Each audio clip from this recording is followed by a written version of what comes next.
कितना सुरीला बजाता है।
अवश्य ही एक पाव पे तन के पूरे आत्मविश्वास के साथ त्रिभंग मुद्रा में मुरली बजा रहे होगो कान्हा।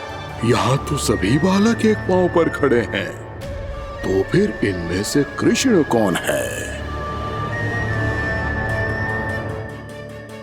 अद्भुत प्रभु, जो छलिया सारे संसार को अपने छलावे में फंसाता है, आज आपने उसे ही फंसा दिया।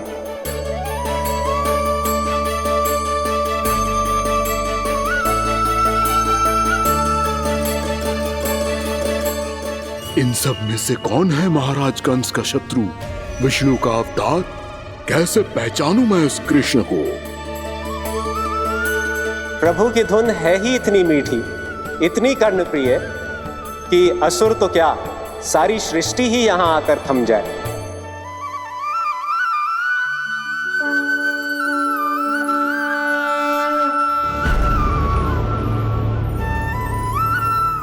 कहीं ये तो नहीं है वो मेरा शिकार, विष्णु अवतार?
अद्भुत प्रभु, अब तो आपकी धुन पर पहाड़ियां भी पिघलने लगी।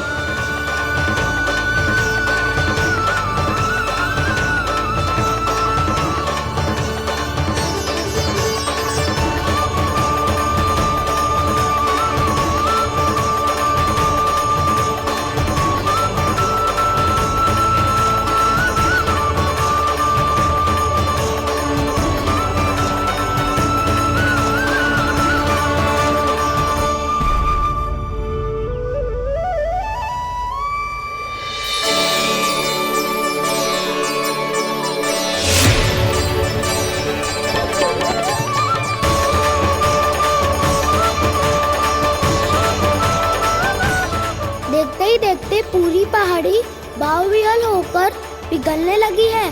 प्रभु मुरली बजाने में खो गए हैं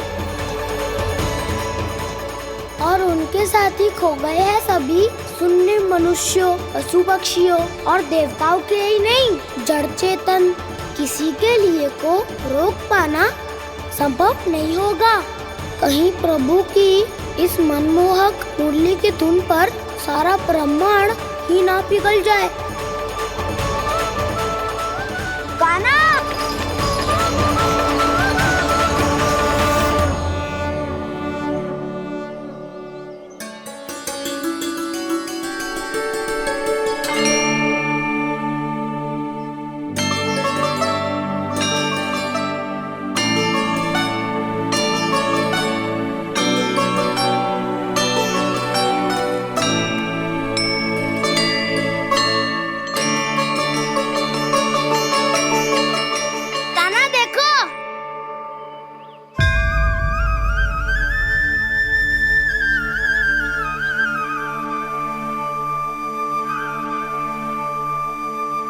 या तो आपके चरण का चिन्ह बन गया है प्रभु। अपने भक्तों के हित के लिए मेरी बस एक ही इच्छा है, ऐसी चिन्ह मेरे हर भक्त के हृदय पर हो। आपके पद चिन्ह तो सदैव से ही आपके भक्तों के हृदय पर छपे हुए हैं प्रभु, पर इस पहाड़ी ने भी अब इसे अपने मन में बसा लिया है।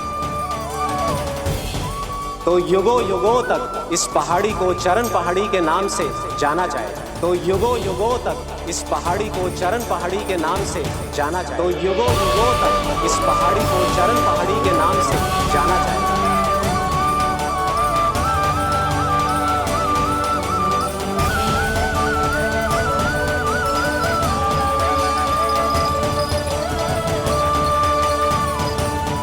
कान्हा, तो हमारे पास से वहाँ कैसे चले गए हो? हमें तो पता भी ना चलो। मैं कहीं ना गया था उज्जवल, और ना ही कहीं जाऊंगा। सदैव यही रहूंगा मैं, तुम सबके पास, तुम सबके मन में। भले ही कोई असुर मुझे तुम सबसे दूर ले जाने का कितना भी प्रयास क्यों ना कर ले।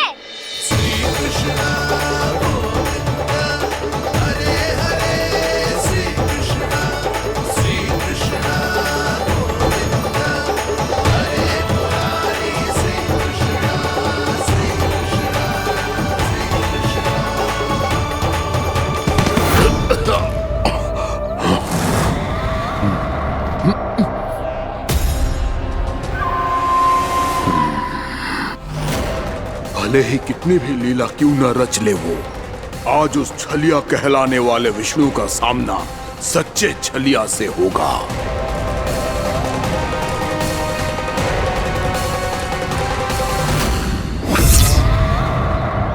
कान्हा, तू कहाँ भटक गए हो? तो नहीं सखा, मैं तो भटके हुए वो मार्ग दिखा रहा था।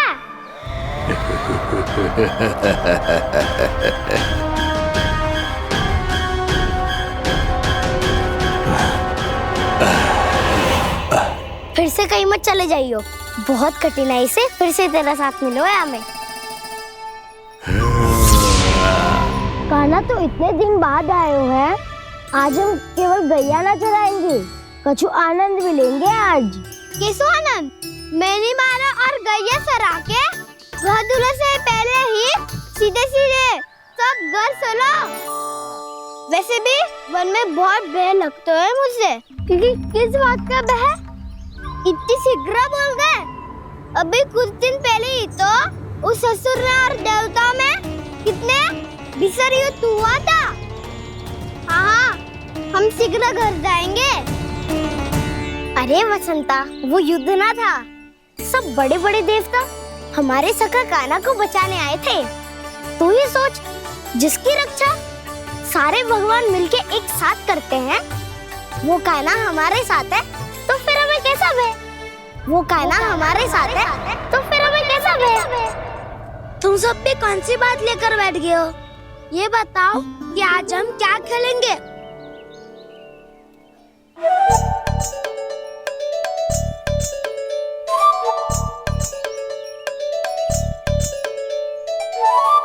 चोर प्रहरी खेले। चोर प्रहरी?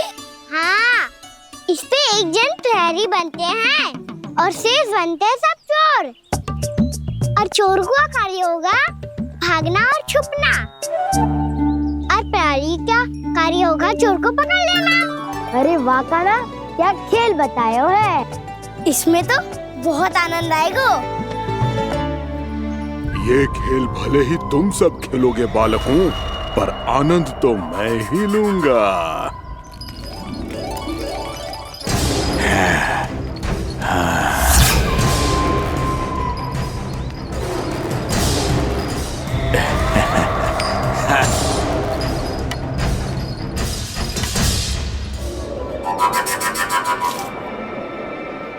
ये सिक्का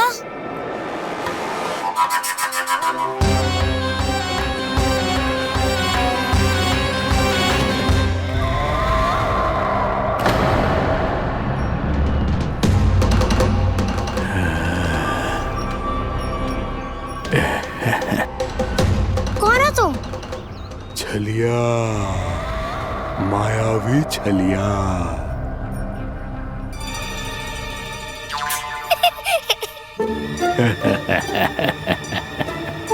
छलिया तो बहुत भयानक होता है, तुम्हारे जैसा थोड़ी दिखता है। हाँ, मुझे मूर्ख समझते हो तुम? 100 छलियाएं देखे हैं मैंने, हाँ, पर मैं उनसे ना घबराता हूँ, उनको मुझसे भय लगता है। हाँ, सच? और नहीं तो क्या, मैं हूँ इतना अनोखा, इतना वीर। तुम्हें विश्वास ना हो रहा है तो चलो मेरे सखाओं से पूछ लो।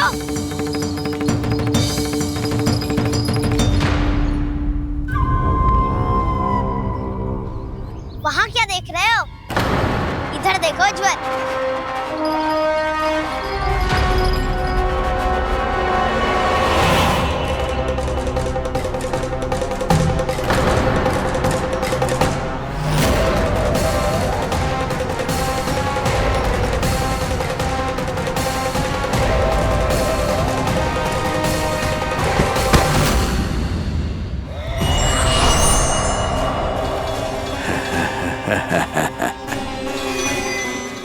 सौ छलिए देखे हैं इसने।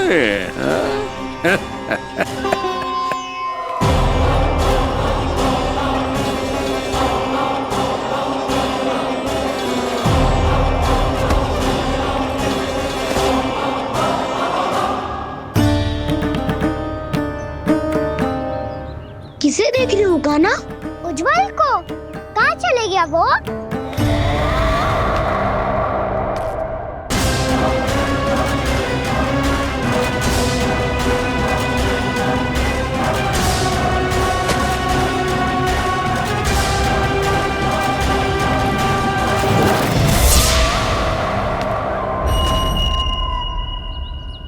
चिंता मत करो कान्हा, उज्जवल यही का ही होगा, आ जाएगा। क्या हो गया कान्हा? तूने कही थी ना कि हम चोर प्रहरी खेलेंगे, तो खेल क्यों ना रहो? तुम्हारी प्रतीक्षा कर रहे थे। वैसे तुम कहाँ रह गए थे?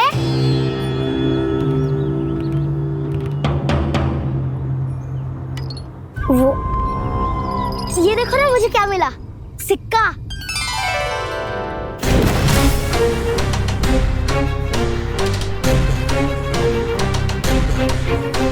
दीदी दिखा दिखा।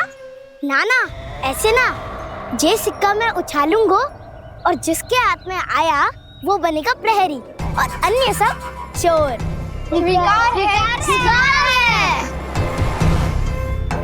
यदि मैं प्रहरी बन गया तो बहुत सरलता से इस कृष्ण को पकड़कर गुफा में ले जाऊंगा और वहीं इसकी हत्या कर दूंगा। इसे इसके ही यंत्र में फंसाना होगा मुझे।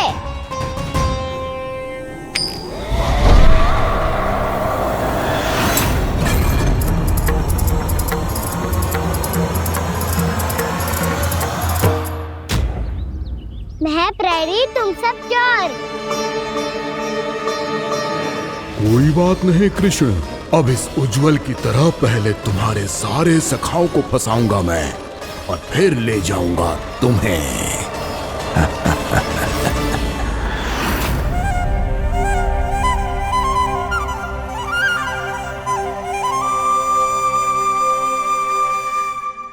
चलो खेल आरंभ करें। काना, तो हमें पकड़ना। आंखें बंद कर काना।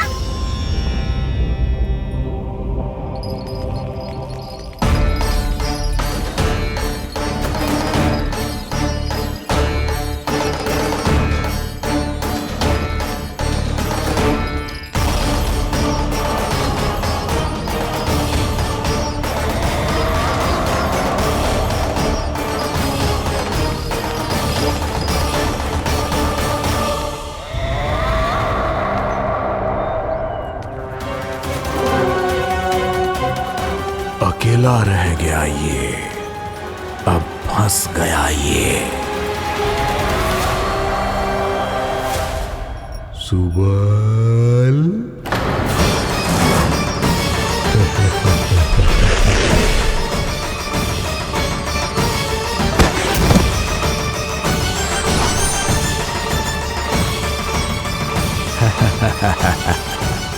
इन सब का तो मुझे पता नहीं, परंतु मुझे बड़ा आनंद आ रहा है इस खेल में।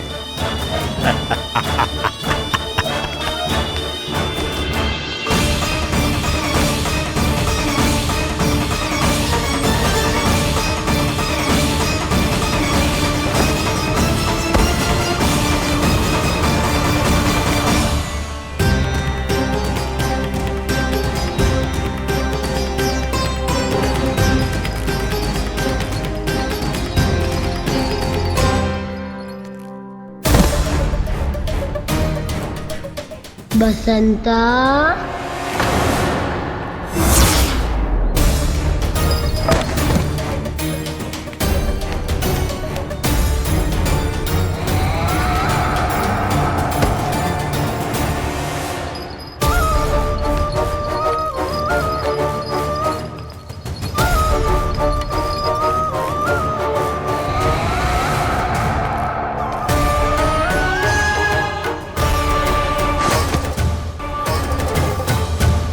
ये तो एक एक करके सभी बालकों को अपना शिकार बनाता जा रहा है। प्रभु ऐसा क्यों करने दे रहे हैं? प्रभु की हर लीला का कोई ना कोई उद्देश्य होता है। यदि वो इस असुर को इन निर्दोष बालकों पर अत्याचार करने से नहीं रोक रहे हैं तो इसका भी कोई ना कोई कारण अवश्य होगा।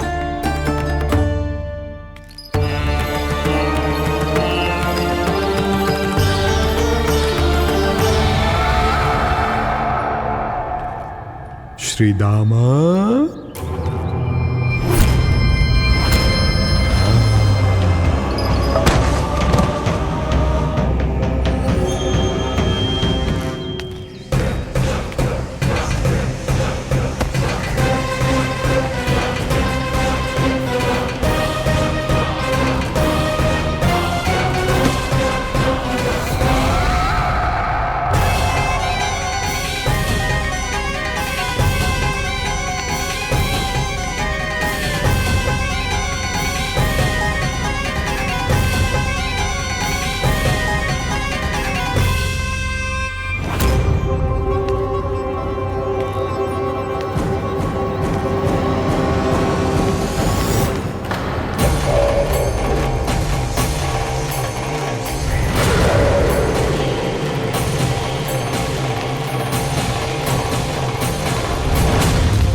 अब केवल 2 ही बालक शेष बचे हैं।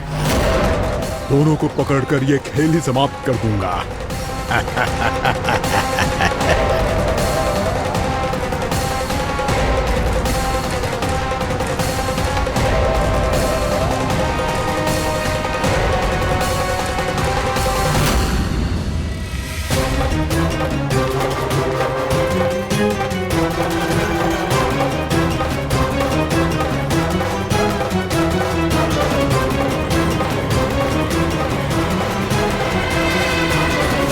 ये तो छलिया है, मायावी छलिया।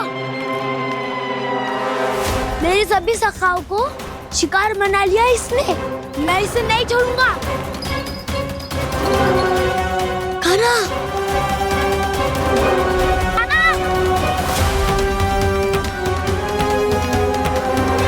कान्हा,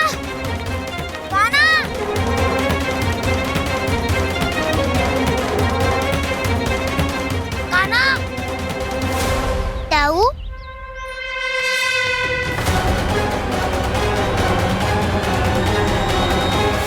छलिया हो तुमने मेरे सखाओं का अपहरण किया है।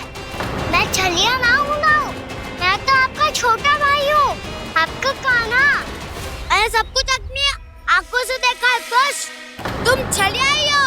रूप बदल बदल कर मेरे सखाओं का अपहरण कर रहे हो। ये क्या कह रहे हो ताऊ? आप ही मुझे नहीं पहचानोगे तो कौन पहचानेगा? कान्हा, ये नहीं, मैं हूँ वास्तविक बलराम, तुम्हारा दाऊ।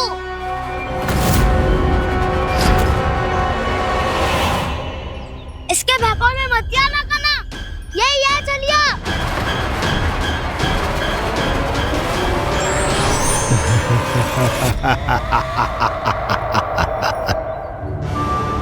बुद्धिमान बालक, केवल तुमने ही पहली बार में माना है कि मैं ही वास्तविक छलिया हूँ। पर हम तुमसे भयभीत नहीं है दस। इसी क्षण हमारे सखाओं को मुक्त कर दो। अच्छा, यदि इतना ही क्रोध आ रहा है तो जाओ, छुड़ा लो अपने सखाओं को।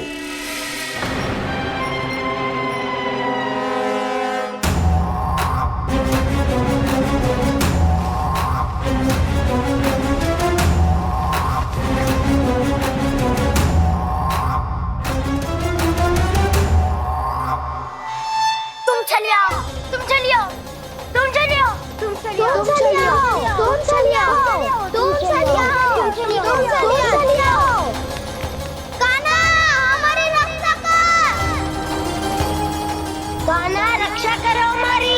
बलराम, हमें बचाओ। कान्हा, हमारी रक्षा करो हमारी। या मैं हूँ ऐसा? किसी का बाल भी बांका नहीं कर पाओगे तुम। बालक, पर मैंने तो पहले ही तुम्हारे सखाओं को उस कंदरा में पहुंचा दिया है। बेचारे इस समय घबरा के रो रहे होंगे, सहायता की भिक्षा मांग रहे होंगे। जानते हो तुम उन सबका अपहरण क्यों कर पाए? क्योंकि मैंने तुम्हें कर नहीं दिया, ताकि मुझे तुम्हारा सामना करने के लिए एकांत मिल सके। अच्छा। जाओ, आप जाके सखाओं को बचाओ। इस दुष्ट के लिए मैं पर्याप्त हूँ।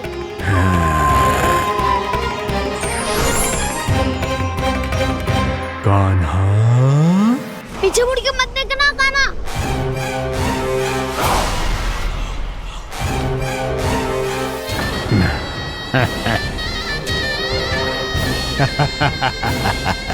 अपने सखाओं की तरह अब तुम भी फंस गए कृष्ण। अच्छी कलाकारी कर लेते हो रावणासुर।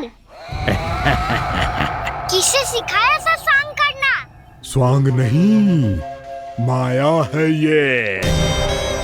ये विद्या मैंने अपने पिताश्री से सीखी है। माया के महान आचार्य मायासुर। तो तुम मायासुर के पुत्र हो, पर जिसके सामने ना माया जाल बुनने का प्रयास कर रहे हो, ये माया के स्वामी है। जय मायाधर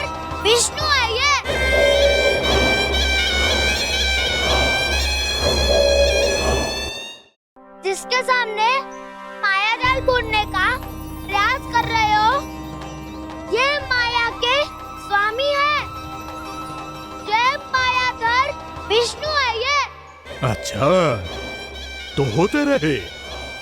मैं तो इनकी हत्या करने आया हूँ और हत्या करके ही जाऊंगा।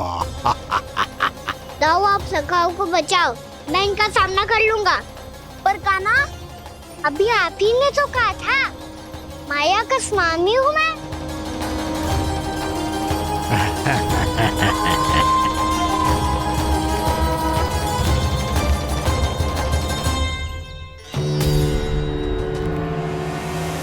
ये तो मथुरा का व्यापारी है। इसको अर्थ वो जो था वो सच में छलिया हो तो कहीं वो नंदमोहन तो ना पहुंच गो।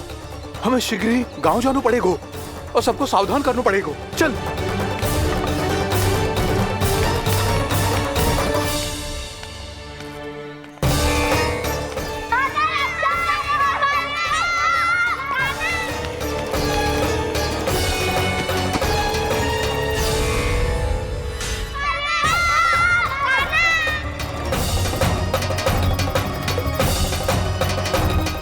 यदि तुम्हें लग रहा है कि मेरे छल के वार से बच गए हो, तो मुझसे भी बच जाओगे। ये तुम्हारी सबसे बड़ी भूल है कृष्ण। मेरे पास बहुत सारे मायावी अस्त्र हैं, जो क्षण भर में ही तुम्हें विष्णु लोक पहुंचा देंगे। तो फिर प्रतीक्षा क्यों कर रहे हो? बालक, मैं परिहास नहीं कर रहा हूँ। मुझे पता है, तभी तो कह रहा हूँ शीघ्र दिखाओ ना। मुझे तुम्हारे सारे मायावी अस्त्र देखने हैं। कैसे बालक हो तुम? मैं यहाँ खेल दिखाने नहीं आया हूँ। उस समय वैद क्यों कर रहे हो ब्रह्मासुर? जो करने आए हो वो ही करो ना। अब देखो कैसे तुम्हारे प्राण एक ही वार में इस देह का साथ छोड़कर उड़ जाएंगे। मेरी मायावी अग्नि तुम्हारे भोले भाले से इस मुख को जलाकर भस्म कर देगी।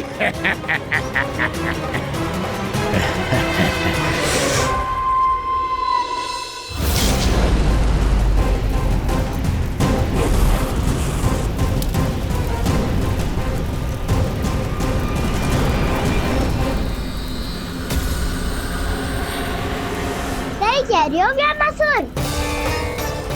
भोला भाला तो दिखता हूँ मैं, भैया भी यही कहती है।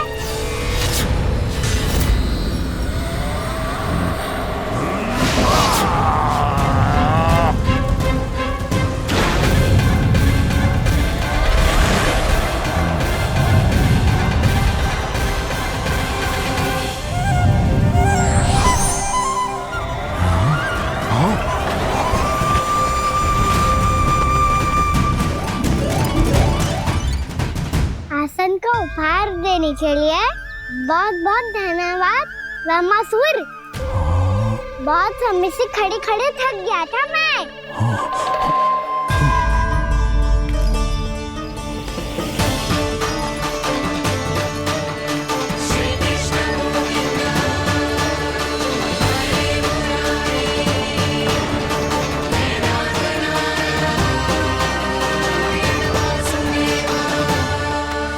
अगला अस्त्र दिखाओ ना।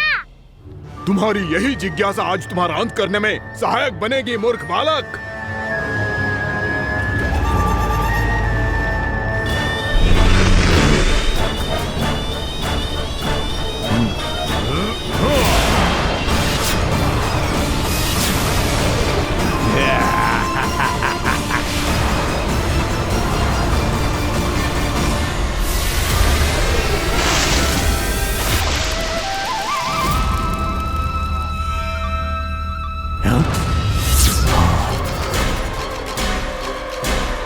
अच्छा, पर प्रक्षालन करना चाहती थे तो पहले क्यों नहीं बताया? मुस्कुराना बंद करो। तुम्हारी ये हंसी मुझे कांटों की तरह चुभ रही है। पर मैया तो कहती है कि मेरी मुस्कुराहट फूलों की तरह है।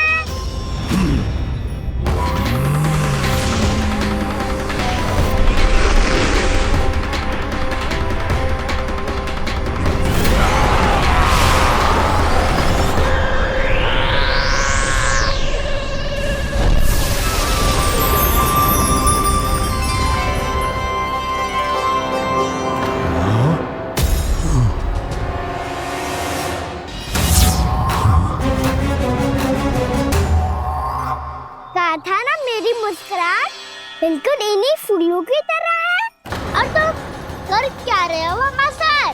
कभी आसन दे रहे हो, कभी पद प्रक्षालन कर रहे हो, और अब फूल भी चढ़ा दिया है। तुम मुझ पे वार करने आए हो कि पूजा करने? तुम्हारी पूजा तो मैं अब ऐसी करूंगा कि तुम मृत्यु के बाद भी मुझे भूल नहीं पाओगे बालक।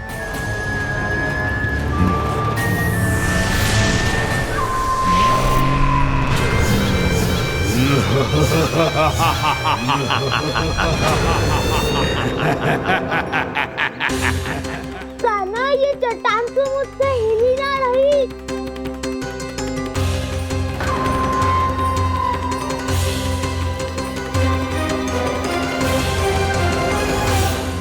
अभी कंदरा के अंदर कुछ क्षणों में ही प्राण वायु समाप्त हो जाएंगे। तुम्हारे सारे सखा एक एक कर अपने प्राण त्याग देंगे और तुम्हारा वध करूंगा मैं।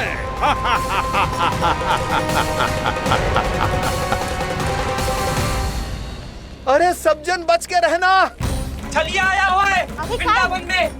अरे छलिया आ गया है। वृंदावन में मायावी छलिया। अरे क्या हुआ? कौन छलिया? मायावी छलिया, सबको छलता है वो। हाँ, कुछ भी कर सके है वो। बहुत भयानक। अरे भानु ठहर जरा, क्या हुआ? बहुत भयानक है वो, बच के रहना सब लोग। अरे भेष बदल ले तो है वो। हाँ। क्या हुआ? छलिया है वो। अरे पूरी बात तो बताओ। रानी भाभी, रानी भाभी, कान्हा घर पर ही है ना? ऐसे भड़बड़ा क्यों रहे हो? कोई भूत देख लियो है क्या? भूत ना भाभी, छलिया से भेंट हो गई। सच्ची का मायावी छलिया है भाभी। क्या उल्टा सीधा बोले जा रहे हो? ठीक से बताओ। अब बोलो भी। वो कान्हा के पीछे पड़ो है वो। मेरे लल्ला के पीछे? हाँ रानी भाभी, हमारे अचेत होने से पहले हमने उसे ये कहते सुना था कि वो वृंदावन आने वाला है कान्हा से मिलने। हे नारायण, मेरे कान्हा की रक्षा करना। जसोदा जी, मायावी छलिए से बचना बालकों के बस की बात ना है। जीजी, बालक वन में अकेले हैं।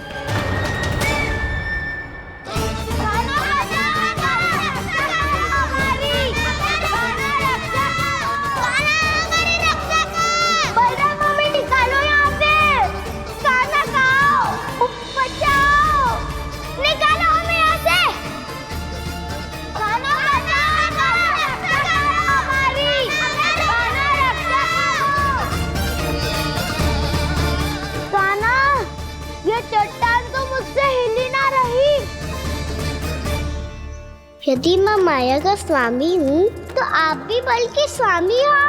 ताऊ, अपनी क्षमता, अपना सामर्थ्य स्मरण करो।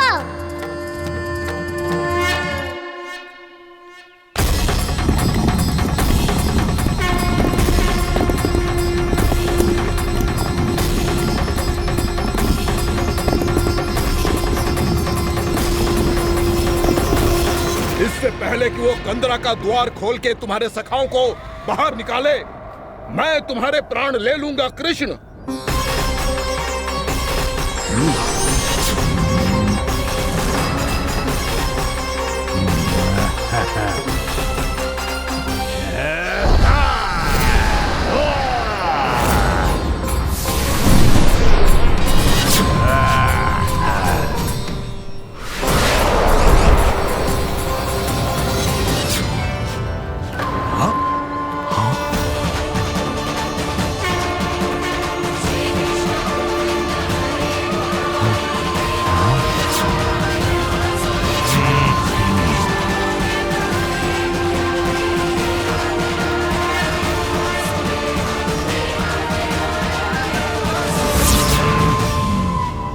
कितनी पूजा करोगे ब्रह्मासुर?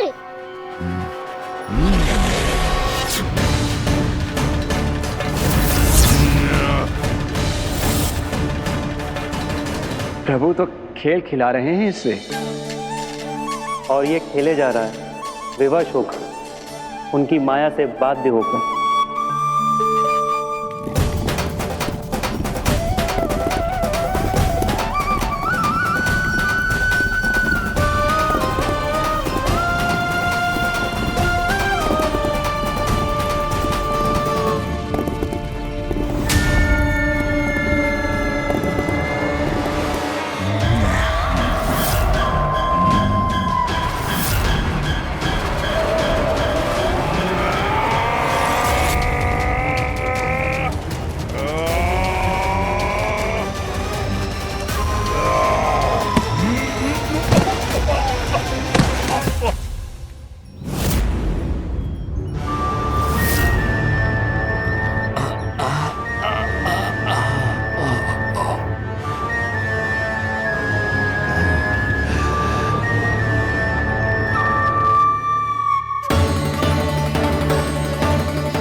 जो प्रभु के सामने माया करने आया था वो स्वयं को ही माया में उलझा हुआ पा रहा है।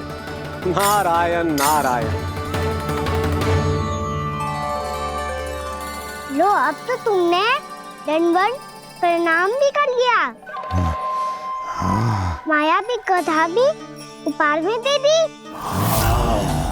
तुम चाहते क्या हो वामासुर? मेरी शरण में आना है क्या?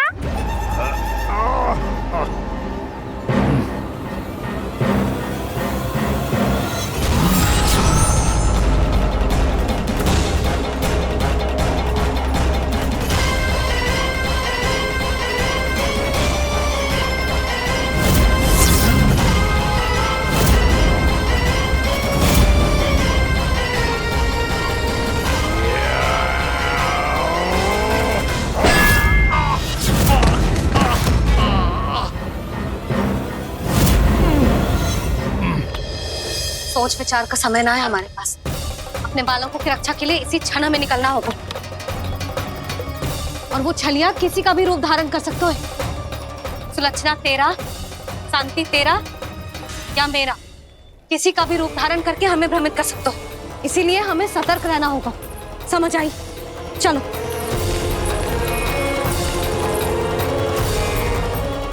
अभी भी समय है वामासुर, समय लाओ। यदि मैया आ गई तो बात गड़बड़ हो जाएगी।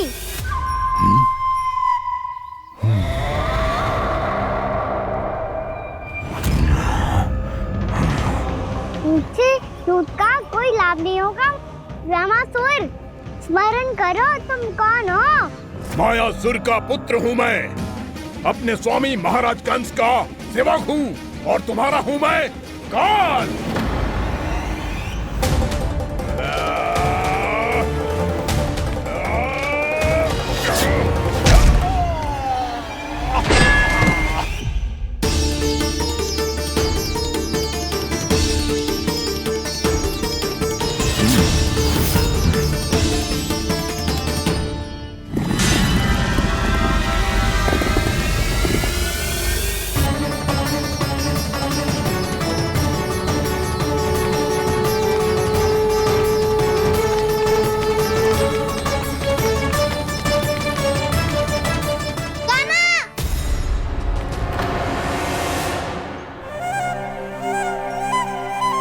बाबा कहते हैं दुष्टों को पहले बातों से समझाना चाहिए, फिर भी ना माने तो अस्त्र ना उठाना दृढ़ता होती है।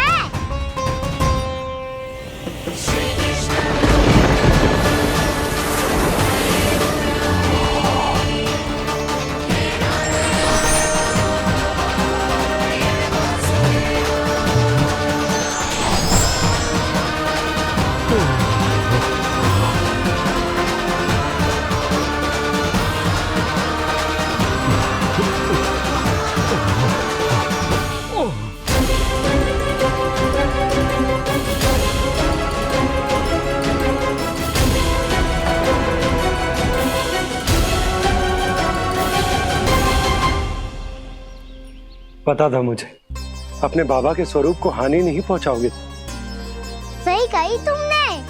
पिता की छवि ही पिता के समान भी आनंदीय होती है। वामासुर, वामासुर। ये मैं अपने वास्तविक रूप में कैसे आ गया?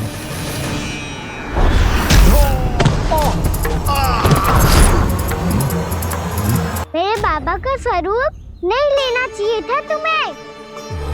मैया ने सिखाया है भूल को क्षमा किया जा सकता है, पर जानबूझ के किए गए अपराध के लिए दंड ही एकमात्र विकल्प होता है। ये बार बार अपनी मैया का नाम ले रहा है। यदि मैं वो स्वरूप लूं तो अपनी मैया पर वार नहीं कर पाएगा ये।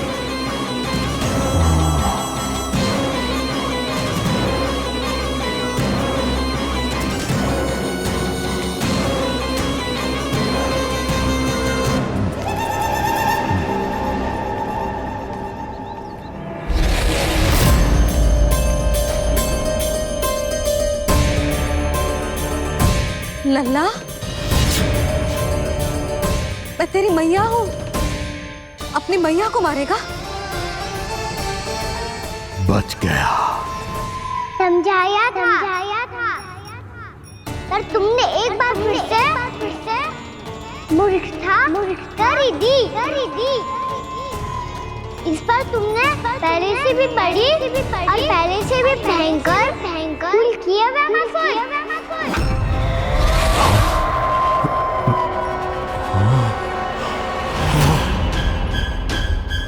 ये क्या हो रहा है मुझे? बार बार मेरा रूप क्यों बदल रहा है? ममता को समझे बिना अधिक समय तक मैया का स्वरूप हरण करके नहीं रख पाओगे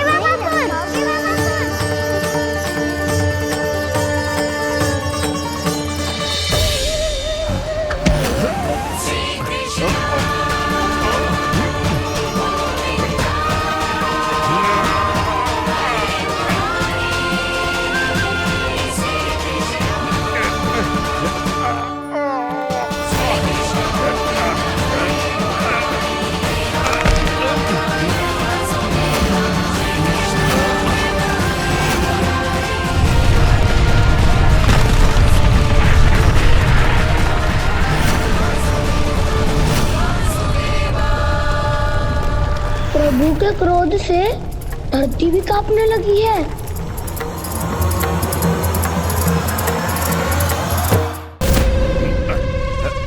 पुत्र को मारने के उद्देश्य से एक मां का रूप लिया तुमने।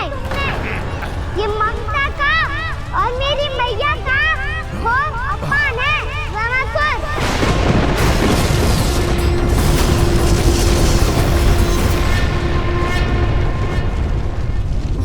इससे पहले इस असुर के कारण निर्दोष प्राणियों का कोई अहित हो, मुझे कुछ करना होगा। यदि मैं माया का स्वामी हूँ तो आप भी बल के स्वामी हो। दाऊ, अपनी क्षमता, अपना सामर्थ्य स्मरण करो।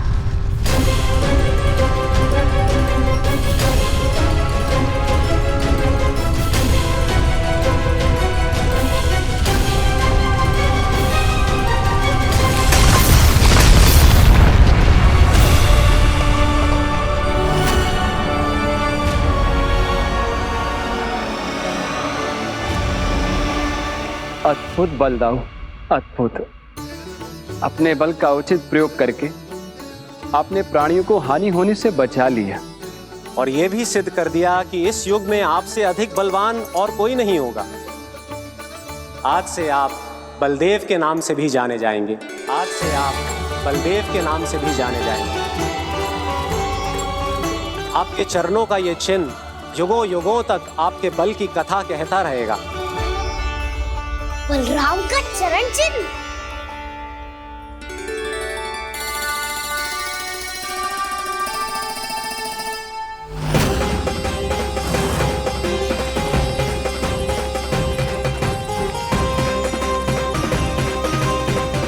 मेरी माया से आज तक कोई नहीं बच पाया है। एक बार मुझे छोड़कर देखो, फिर पता चलेगा कि मैं हूँ कौन। पहले ये तो देख लो कि मैं कौन हूँ।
बहुत समय पहले की बात है। बहुत बड़े भूमाकर राज करते थे तुम्हें मान राजा भीमम के नाम से जाना जाता था। सब कुछ था तुम्हारे पास, पर शांति नहीं थी। इसीलिए शांति की खोज में अपना संपूर्ण राज अपने पुत्रों को सौंप कर मलय पर्वत की ओर चल दिए। अनेक वर्षों की तपस्या के बाद तुम्हारे तप की कीर्ति चारों ओर फैलने लगी और फिर सच्चे तपस्वी की धूप में तुम्हारी ख्याति से प्रभावित होकर महर्षि उलट तुमसे भेंट करने आए। राजा भीमरथ, आपने ईश्वर की प्राप्ति के लिए सब कुछ छोड़ दिया, पर अपना अभिमान नहीं छोड़ पाए। इसीलिए मेरे आगमन पर सम्मान के साथ खड़ा होना तो दूर, मेरा अभिवादन भी नहीं किया। अभिमान तपस्वी का गुण नहीं होता है राजन, अभिमान राक्षसी गुण है। इसलिए मैं आपको श्राप देता हूँ कि आप अगले जन्म में एक राक्षस के रूप में जन्म लेंगे, एक राक्षस के रूप में जन्म लेंगे। मुझे क्षमा कर दीजिए महर्षि, मैंने जानबूझकर आपका अपमान नहीं किया है। मैं तो यहाँ पर शांति की खोज में आया था। अपने भीतर के संसार में गहरे सोच विचार में डूबा हुआ था मैं। मुझे क्षमा कर दीजिए महर्षि, मुझे क्षमा कर दीजिए। अपनी भूल का आभास प्रायश्चित की ओर पहला पग होता है। मैं अपना श्राप तो वापस नहीं ले सकता, परंतु आपको एक वचन अवश्य दे सकता हूँ। जब भी प्रभु नारायण का अवतार होगा, आपको उचित समय पे वो वरदान देंगे जिसकी आप लंबे समय से प्रतीक्षा कर रहे हैं।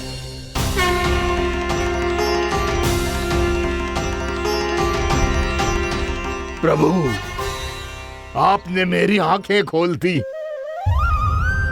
अब मुझे पता चल गया है कि आप कौन हैं और मैं कौन हूँ। इसलिए आप मुझ पर कृपा करके अपने चरणों में स्थान दे दीजिए। मुझे वो शांति प्रदान कीजिए जिसकी खोज में मैं वर्षों से भटक रहा हूँ।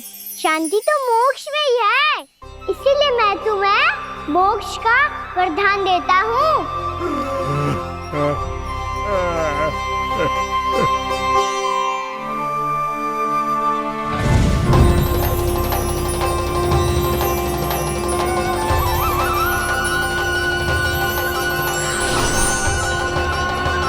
प्रभु की ये लीला सदैव स्मरण रखी जाएगी। इस स्थान को इनका आशीर्वाद मिलेगा और इस कंदरा को व्योमासुर की कंदरा के रूप में पहचाना जाएगा। भविष्य में अनेक ऋषि मुनियों की शरण स्थली बनेगी ये कंदरा। दीदी, ये कोई साधारण बालक ना है। ऐसा चमत्कार कोई साधारण बालक थोड़ी ना कर सकते हो। तुम सत्य कह रहे थे बलराम, कान्हा सच्चे में भगवान ही है। तभी तो सब देवता इसे बसाने और इसकी ओर से युद्ध करने आते हैं। तुम सब ऐसे आंखें फाड़ के क्यों देख रहे हो मुझे?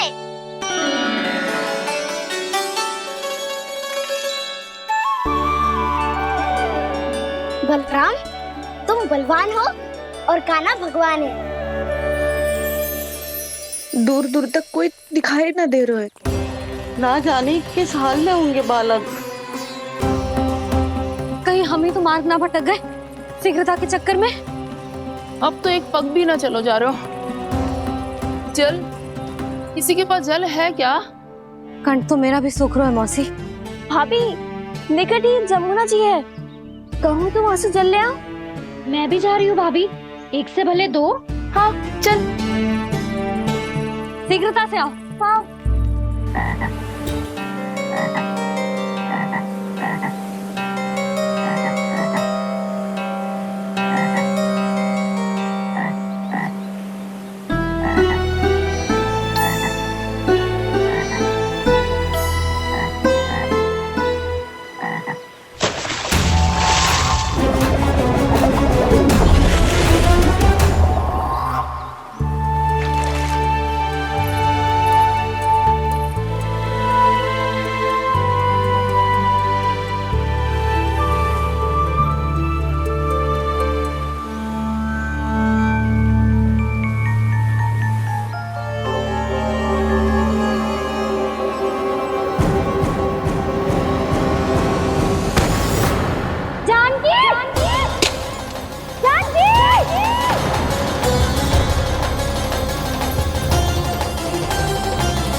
जानकी, जानकी, क्या होगा इसे? देखो ना जी, अब छलिया की सूचना मिलते ही हम सब बालकों को ढूंढने चली गई और ढूंढते ढूंढते सबको बहुत प्यास लगी आई जी। तो जानकी जमुना जी की नदी से जल लेने गई और उसने जमुना जी का पानी पिया और उसकी जेदशा हो गई। बालक कहाँ है? वो ठीक तो है ना? ऊपर से सब ठीक है, पर भीतर से बहुत भयभीत है सब। जानकी तो बिल्कुल नीली पड़ गया है। लग तो है विष फैल गया है इसका पूरे तन में। मथुरा के सर्वश्रेष्ठ विदेह जी को बुलाए गए हैं उसके उपचार के लिए। जैसे ही इसने जल को मुंह से लगाया, ये गिर पड़ी। चटपटाने का अवसर भी ना मिलो। हाँ वैद्य जी, और निकटी मृत पशु भी पड़े हुए थे। हाँ, मैंने भी अस्थियां देखी थी। इसका तो यही अर्थ हो सकता है कि समस्या वहाँ के जल में ही हो। वैद्य जी, आप रोगी की नाड़ी पे ध्यान दो ना। जे गोपिया क्या कह रही है उसे सुनने की आवश्यकता ना है। जब तक विष के कारण का पता नहीं चल जाता, हम उपचार कैसे कर सकते हैं रानी जी? जी, वो निकट ही यमुना जी में एक विशेष क्षेत्र है। ये सब उसी के जल की बात कर रहे हैं। तब तो ऐसा भी हो सकता है कि किसी विषैले सर्प के काटने का प्रभाव हो। पर सर्प के काटने का चिन्ह ना है उसके तन पे। सर्प जब काटता है तब उसके दांत के चिन्ह बन जाते हैं। मुझे पता है, बड़े बड़े सर्प को काटते हुए देखो है मैंने। एक दिन अब बस कर उज्जवल, ये बड़ी बड़ी हाँकने का समय ना है। पर यदि सर्प ने ना काटा है, फिर जानकी की ये दशा किसने की? अवश्य किसी राक्षस ने की होगी। नाना, कोई विषैला पशु भी तो हो सकता है। यह अवश्य किसी महाविषैले सर्प के विष से हुआ है। सर्प ने भले ना काटा हो, लेकिन ये अवश्य ही किसी महाविषैले सर्प के विष के कारण हुआ है। कालिया नाग। कालिया नाग?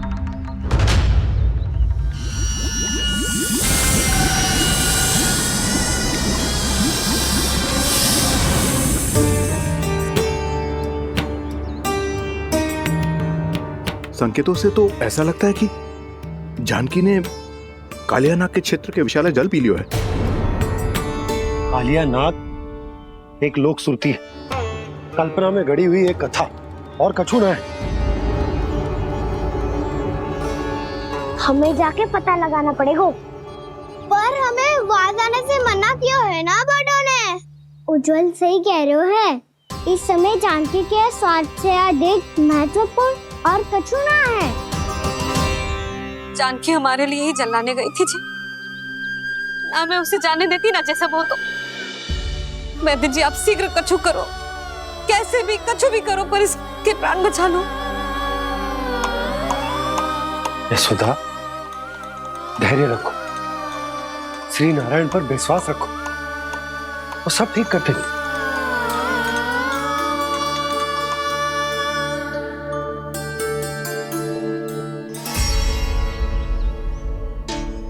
विष की काट की मेरे पास जितनी जड़ी बूटी थी, मैंने सब अर्क बना के पिला दी, पर इसकी दशा में अभी तक कोई सुधार नहीं दिख रहा है। यह अंतिम जड़ी बूटी है। अगर इससे भी चमत्कार नहीं हुआ, तो फिर जो नारायण की इच्छा।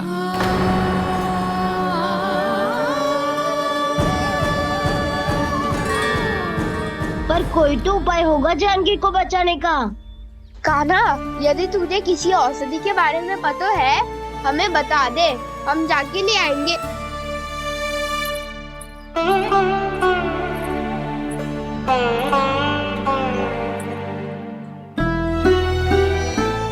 हे नारायण, हे प्रभु, मेरी जानकी के प्राण बचा ले प्रभु। या तो मैं अपने आप को कभी क्षमा न कर पाऊंगी। ये सारी मेरे ही कारण बनाई थी। उसकी रक्षा करो प्रभु, मेरी पुकार सुनो। कान्हा, तूने हमें वकासुर से बचाया था ना? और वकासुर से भी तो, और छलिया से भी तो तूने ही बचाया था ना हमें। क्या ऐसा कोई उपाय ना है जानकी को बचाने का? धनवंतरी,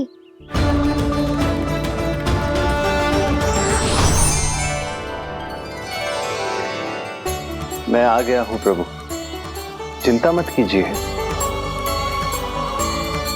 आपके आदेश का पालन अवश्य होगा। यशोदा मैया,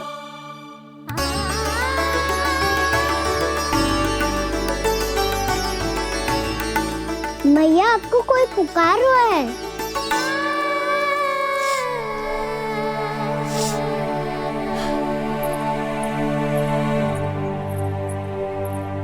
चिंता मत करो मैया, अब धनवंतरी जी आ गए हैं, वो सब संभाल लेंगे। धनवंतरी जी कौन है? जिन्होंने संसार का आयुर्वेद दिया, आरोग्य के देवता, वे श्री नारायण के अवतार।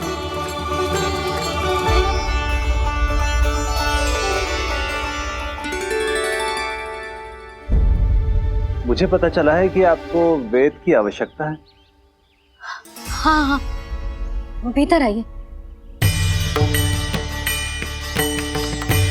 आइए आइए बैठे जी। जी रहे। मथुरा का सर्वश्रेष्ठ वैद्य अर्थात मैं यहाँ आ चुका हूँ और रोगी को जितनी औषधि की आवश्यकता थी सब दे चुका हूँ। निश्चित रूप से आपने विष की काट के लिए बहुत ही उत्तम अर्क तैयार किया है, इसीलिए किसी और वैद्य की आवश्यकता नहीं है। किंतु आप अकेले कितना कुछ करेंगे वैद्यराज, मुझे अपना सहायक ही बना लीजिए। पर जो करना था मैं पहले ही कर चुका हूँ। हाँ, वो तो आप कर चुके हैं, बस रोगी के तन से विष निकालना शेष है ना वैद्यराज? हाँ हाँ, बस वही शेष है। इनके रक्त को विष रहित करने में मैं आपकी सहायता करूंगा। पहले ये संजीवनी मानी जाने वाली इन लाल फूलों की बूटी को भी घिसना है ना?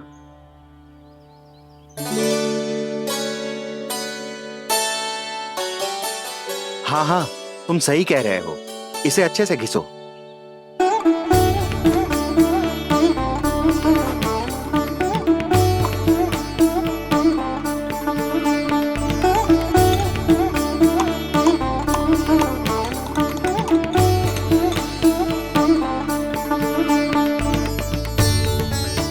और ये नीले फूलों को भी तो मिलाना है ना?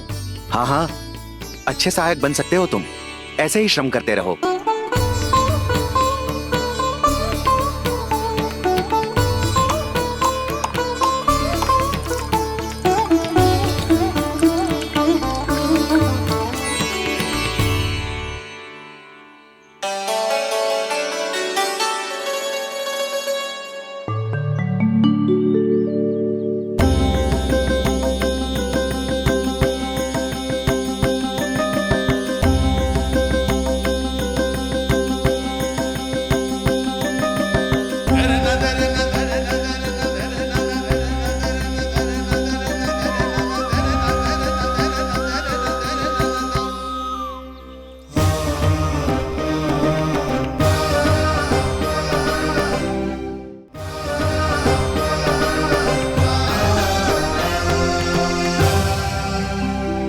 जानकी स्वस्थ हो जाएगी ना धनवंतरी जी? धनवंतरी? प्रभु, अब मैं क्या करूं? आपने तो स्वयं ही मेरी पहचान उजागर कर दी।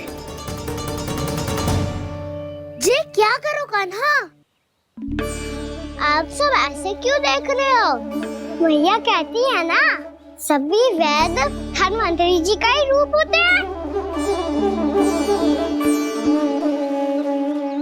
वाह कृष्णा, चतुर तो हो तुम। वैसे वास्तविक धन्वंतरी मैं हूँ, मेरा अर्थ है वास्तविक वैद्य मैं हूँ। ये तो मेरा सहायक है, मुझे पूरा विश्वास है बिल्कुल ठीक हो जाएगी। वैसे ही थोड़े ना मुझे मथुरा का सर्वश्रेष्ठ वैद्य कहते हैं लोग।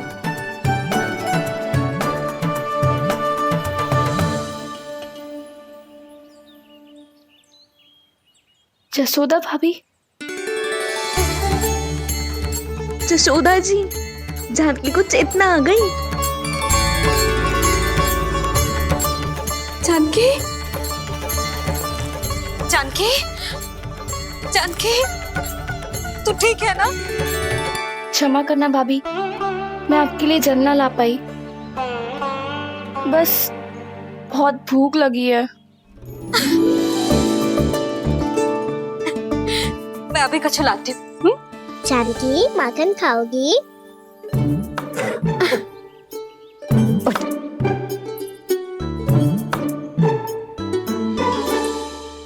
आजा, तू ही खिला दे लल्ला।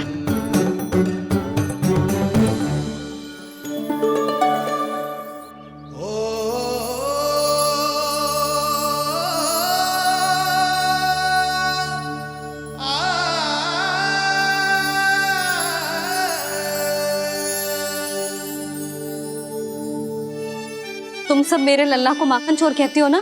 आज देखो, अपना ही माखन जानकी को खिला रहे है।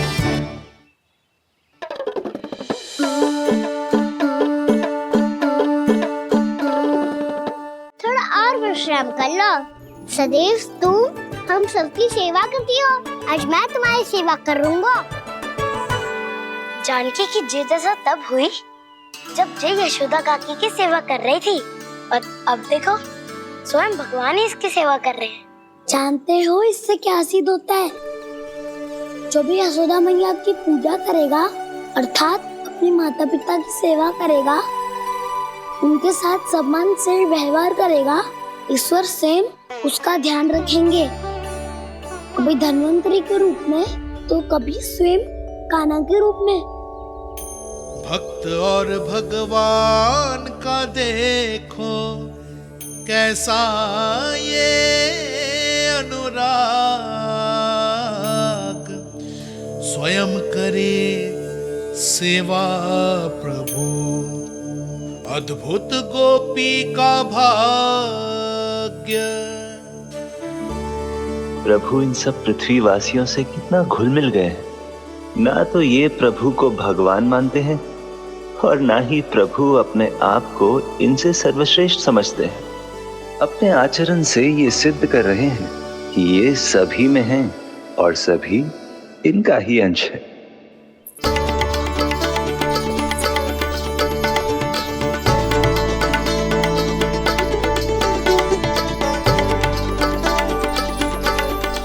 प्रभु, अब मुझे जाने की आज्ञा दीजिए।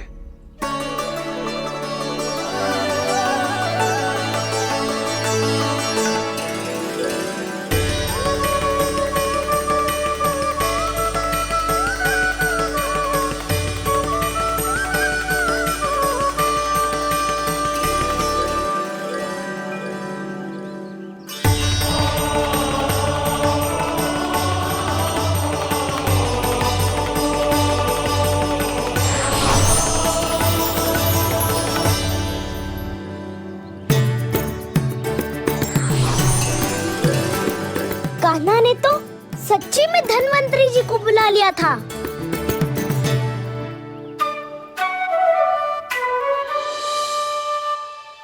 जब से कान्हा का जन्म हुआ है ना, मैं तब से देख रही हूँ, तब से हम पे कोई भी संकट आती है ना, तो अचानक से कोई अपरिचित हमारी सहायता करने आ जाता है, और जाते समय कान्हा की आज्ञा लेके जाते है, और कभी कभी तो इसे प्रभु बोल के जाते है। बाबा संभालो।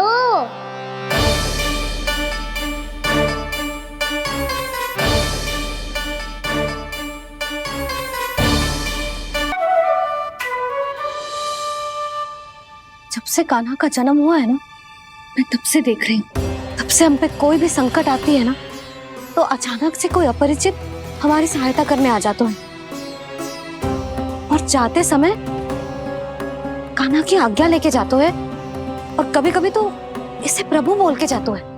बाबा संभालो। यशोदा, इस जानकी को चढ़ो है और विचित्र विचार तुम्हारे मन में है। अरे सब जानते हैं कि हमारा परिवार राजसी, तुम्हें पता ना चलता होगा पर हमारे कान्हा को सब राजकुमार ही समझते हैं देखकर। इसीलिए उसे सम्मान देने के लिए सब ऐसा ही करते हैं, और कोई बात ना है।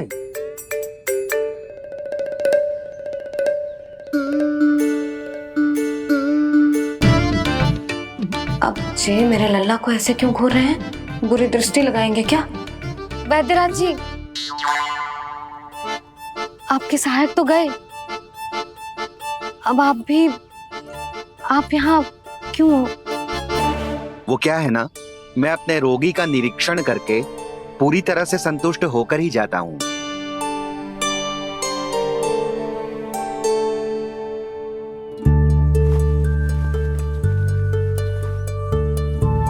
हाँ, संकेत तो अच्छे हैं, कल सुबह तक बिल्कुल ठीक हो जाएगी।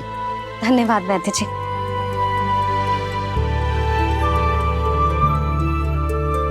बस तो फिर हम कल पकड़न पकड़ाई खेलेंगे जानकी।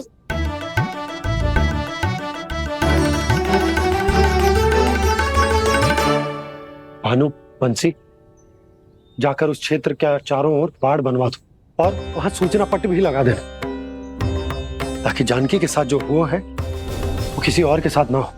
शीघ्र जाओ। जी ठीक है।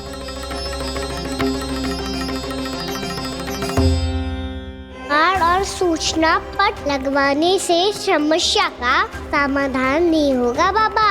निर्दोष पशु सूचना पट देखकर भी कुछ समझ नहीं पाएंगे।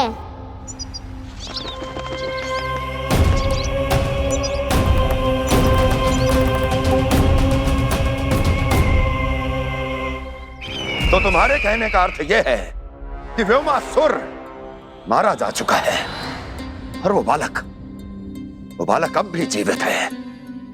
हाँ महाराज, मैंने गोप बालकों को कहते सुना था कि कृष्ण ने छलिया को मोक्ष दे दिया है, पर वृंदावन सुरक्षित नहीं है महाराज। वो एक बहुत बड़ी समस्या से जूझ रहे हैं। कैसी समस्या? गांव के निकट क्षेत्र में किसी विषैले सर्प का निवास है। उसके विष का प्रभाव इतना भयानक है महाराज, जैसे विष ना हो, स्वयं हलाहल हो। मेरी कोई भी औषधि रोगी का उपचार नहीं कर पा रही थी। निकट के क्षेत्र में कहां है वो सर्प? गोप मानते हैं कि वो सर्प गांव के निकट यमुना नदी के जल में रहता है। मुझे तो लगता है महाराज, ये कालिया नाग की कथा कोई किंवदंती या लोक श्रुति नहीं, एक सच्चाई है, एक विषैली सच्चाई।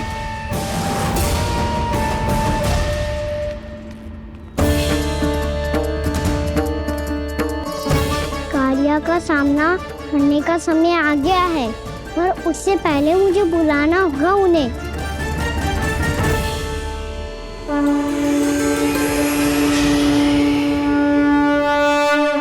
संसार के दारुण भय का नाश करने वाले, सभी कष्टों का हरण करने वाले, विश्व का समस्त ऐश्वर्य प्रदान करने वाले, कमल जैसे लोचन, मुख और चरणों वाले आजानुभुज श्री राम को मैं बार बार नमस्कार करता हूँ। आपदामपहर्तारं दातारं सर्व संपदाम लोकाभिरामं श्री रामं भूयो भूयो नमाम्यहम्। कागभूषोंडी कागभूषोंडी कागभूषोंडी। प्रभु क्षमा करें, मुझे जाना होगा।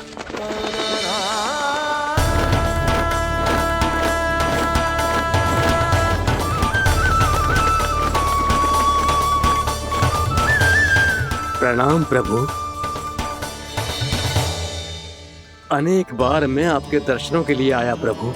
कभी नंद भवन के झरोखों से आपके दर्शन करके चला जाता था, तो कभी दूर किसी वृक्ष की आड़ से आपको निहार लिया करता था। आज आपने स्वयं मुझे बुलाकर धन्य कर दिया प्रभु।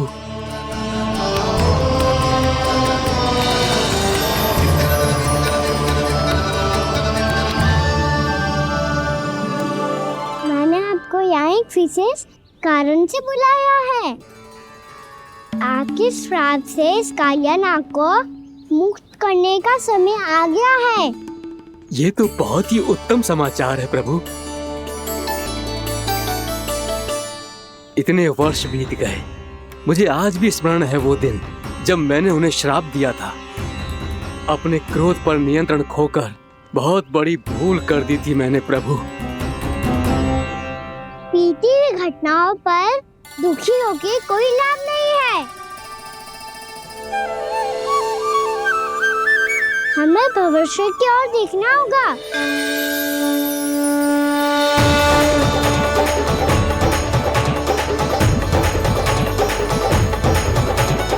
आदेश कीजिए प्रभु, क्या आज्ञा है आपकी?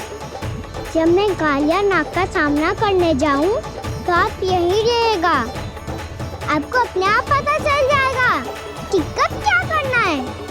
और हाँ, लौटते जाते समय नारद मुनि से कहिएगा, वो आकर मुझसे भेंट करे। अवश्य प्रभु, प्रणाम। क्या इसने सच्ची में देवर्षि नारद को बुलाया है? नारायण नारायण, आपको संदेश भेजने की आवश्यकता नहीं थी। आप स्मरण करते और मैं चला आता। तुम्हारा कल्याण हो नारद।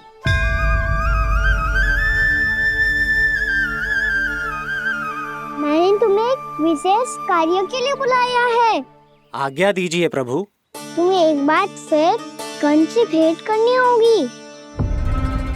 विचार कीजिए महाराज, क्या आप बिना किसी शंका के कह सकते हैं कि कौन सी पंखुड़ी पहली है और कौन सी आठवीं? उस दुष्ट से भेंट करना स्वयं कीचड़ में उतरने के समान है प्रभु। कमल पुष्प प्राप्त करना हो तो कीचड़ में उतरना पड़ता है नारद। आपका आदेश तो मैं स्वप्न में भी नहीं टाल सकता प्रभु। कंस कालिया नाग के बारे में जान गया है, पर वो उसका सामना करने का साहस नहीं कर पाएगा। मैं आतुर हूँ प्राप्ति, मूर्ख नहीं। मेरी बुद्धि फिर नहीं गई है। मैं स्वयं उस कालिया जैसे महाविषैले सर्प के सामने खड़ा हो जाऊं और अपने ही काल को आमंत्रित कर लूं। तो फिर अपने लाभ के लिए उसका प्रयोग करने का कोई और उपाय सोचिए स्वामी। कुछ ऐसा कीजिए कि यमुना नदी का पूरा जल विषैला हो जाए और वृंदावन वासी उसका उपयोग करे, और आपका काल कहलाने वाला वो बालक स्वयं काल के गाल में चला जाए। उत्तम उत्तम सुझाव है प्राप्ति। अब मुझे उस कालिया तक पहुंचने का मार्ग ढूंढना होगा। उसको विवश करने का कोई उपाय ढूंढना होगा, क्योंकि व्यक्तिगत रूप से उससे भेंट करना असंभव है। असंभव। आप सही कह रहे हैं प्रभु। कंस में उतना सामर्थ्य नहीं कि वो कालिया नाग का सामना स्वयं कर सके। वैसे तो कालिया गरुड़ देव का भी सम्मान नहीं करता, तो फिर वो कंस का सम्मान क्यों करेगा भला? नहीं करेगा, पर कंस तुम्हारा सम्मान अवश्य करेगा नारद। तुम्हारी बातें भी सुनेगा और मानेगा भी। ये मेरी योजना का बहुत ही महत्वपूर्ण भाग है। तुम कंस के पास जाओ और कहो कि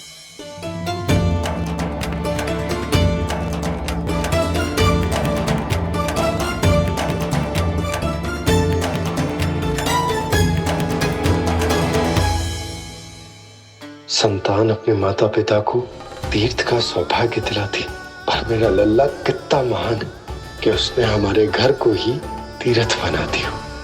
ऐसा तीर्थ जहां मेरी आंखों के सामने भक्त और भगवान का मिलन हो रहा है। जो आज्ञा प्रभु।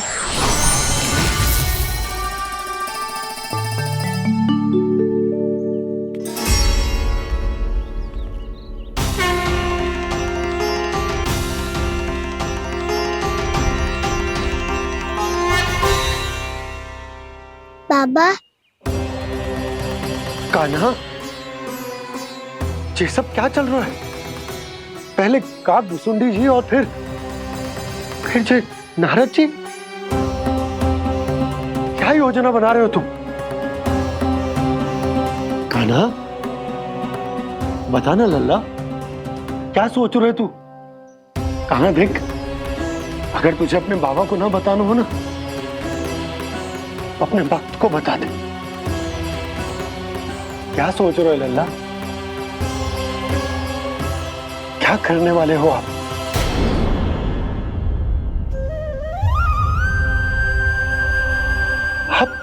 आप इतने दुखी क्यों हो? कान्हा, कान्हा, क्या होगा? क्योंकि मुझे आभास हो गया है बाबा, समय आने वाला है। कौन सा समय आने वाला है लल्ला? शीघ्र ही सब कुछ बदलने वाला है। भैया को मेरा सत्य पता चल जाएगा बाबा।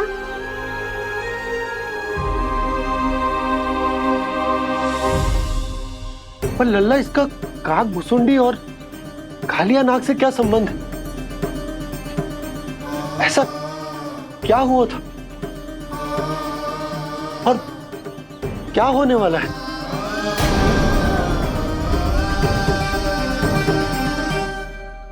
जो होने वाला है बाबा, उसका संबंध उससे है जो सैकड़ों वर्ष पहले हुआ था। महर्षि भृगु के एक वंशज थे वेद शिरा मुनि, जो विंध्याचल की पहाड़ियों में साधना कर रहे थे।